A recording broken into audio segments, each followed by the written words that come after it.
वहीं वाराणसी में गंगा नदी का जलस्तर खतरे के निशान को पार कर गया है और जिससे बाढ़ की स्थिति अब पैदा हो गई है। गंगा का जलस्तर 3 सेंटीमीटर प्रति घंटे की रफ्तार से बढ़ रहा है और इसके अलावा आपको बता दें कि 1978 के रिकॉर्ड को तोड़ने की संभावना है। राजस्थान और मध्य प्रदेश में मूसलाधार बारिश के कारण केन, बेतवा और चंबल से 10 लाख क्यूसेक पानी छोड़ा गया है, जिसके बाद आपको बता दें कि गंगा का जो जलस्तर है वो भी बढ़ रहा है। कल प्रधानमंत्री नरेंद्र मोदी ने वाराणसी में बाढ़ की स्थिति के बारे में मंडलायुक्त और जिलाधिकारी से जानकारी ली और जरूरी दिशा निर्देश भी दिए।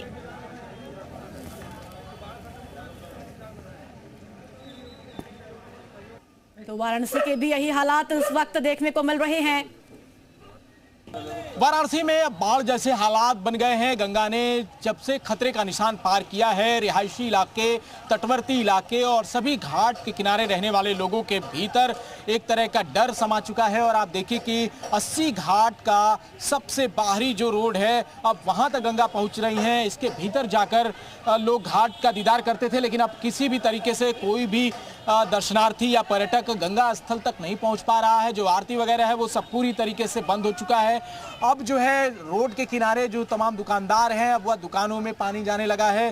गंगा का जलस्तर तेजी से बढ़ रहा है। प्रति घंटे 3 सेंटीमीटर की रफ्तार से गंगा में ये बढ़ोतरी लोगों के लिए मुसीबतें तो पैदा कर ही रही है। इसके अलावा जो आसमानी आफत आ रही है, ऊपर से बारिश भी हो रही है लगातार, और इसी बारिश की वजह से लोग यहाँ परेशान नजर आ रहे हैं। बहुत सारे लोग यहाँ पर हैं। आप लोग कहाँ से आए हैं? हम लोग बनारस हिंदू यूनिवर्सिटी से आए हैं। अच्छा, ये जिस तरीके से पानी बढ़ रहा है, कितनी परेशानी बढ़ रही है? परेशानी तो बहुत हो रही है यहाँ पे। पहले हम लोग शाम को इधर आके बैठते थे, बहुत सारे पर्यटक आते थे, लेकिन जब से बाढ़ का पानी आया है तब से पर्यटकों की संख्या एकदम कम हो गई है। ऊपर से भी बारिश हो रही है। ऊपर से भी बारिश हो रही है, पहाड़ों का पानी भी आ रहा है, गंगा जी का भी स्तर बढ़ ही रहा है, तो इस वजह से बहुत मुश्किल का सामना करना पड़ रहा है। आप लोग कहाँ से आए?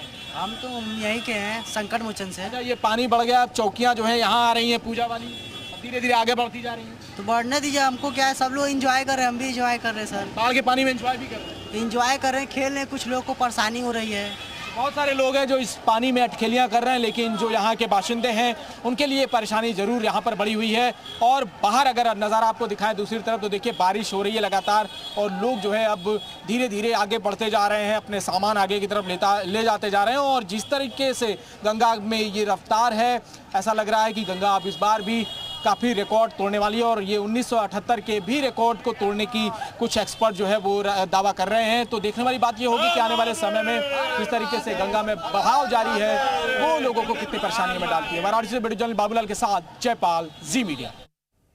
वाराणसी में गंगा ने खतरे का निशान पार कर लिया है। मौजूदा स्थिति की बात करें तो गंगा 71.56 मीटर की रफ्तार से जो जलस्तर है गंगा का वो हो चुका है, और प्रति घंटे गंगा की रफ्तार 3 सेंटीमीटर है। और जिस तरीके से गंगा अपना विकराल रूप लेती जा रही है, अब आप देखिए कि जो हरिश्चंद्र घाट है वो पूरी तरीके से जलमग्न हो चुका है। इसके अलावा सभी छोटे बड़े मंदिर जो है वो पूरी तरीके से डूब चुके हैं।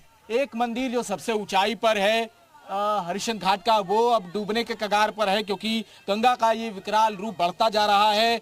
और जिस तरीके से गंगा ने अपना विकराल रूप धारण किया हुआ है, उससे अब यहाँ पर शवदाह करने में काफ़ी परेशानी हो रही है। जहाँ कहीं भी आपको दिखेगा पूरा जलमग्न होता हुआ ये इलाका नज़र आएगा। और साथ में हम आपको अगर तस्वीरें दिखाएं तो यहाँ पे अब गलियों में शवदाह होते जा रहे हैं, क्योंकि जगह बिल्कुल नहीं बचा हुआ है। सारी जगहों पर जल ही जल दिखाई दे रहा है। जहाँ पर शवदाह होता था वो पूरा इलाका जो है वो जलमग्न हो चुका है। गंगा ने अपनी आगोश में ले लिया है। तो अभी जो अंतिम क्रिया यहाँ पर की जा रही है वो गलियों में हो रही है। और कुछ इसी तरीके से मणिकर्णिका घाट पर भी यही स्थिति है, और हरिश्चंद्र घाट पर भी इसी तरह की स्थिति नज़र आ रही है, क्योंकि लोगों को काफ़ी परेशानी का सामना करना पड़ रहा है जिस तरीके से बाढ़ ने अपना विकराल रूप लिया हुआ है। स्थिति बहुत दयनीय है। पानी तो पूरा भरा हुआ है, और हम लोग को ले आने में भी इतना सीवर का पानी पूरा रोड पे बह रहा है। ले आने में बहुत परेशानियां हो रही हैं, तो गली में ला करके यहाँ पे लाश डलानी पड़ रही है। बहुत ज़्यादा बाढ़ की स्थिति के कारण यहाँ पे जो शवदाह की प्रक्रिया बहुत ज़्यादा दिक्कत हो रहा है। ऊपर में हम लोग आकर के 30-40 फीट ऊपर, और पूरा शहर में भी पानी पानी हो गया है। पूरा गड्ढों की जो खुदाई हुई है, नाली का जो निर्माण कार्य हो रहा है, उससे बहुत ज़्यादा समस्या उत्पन्न हुई।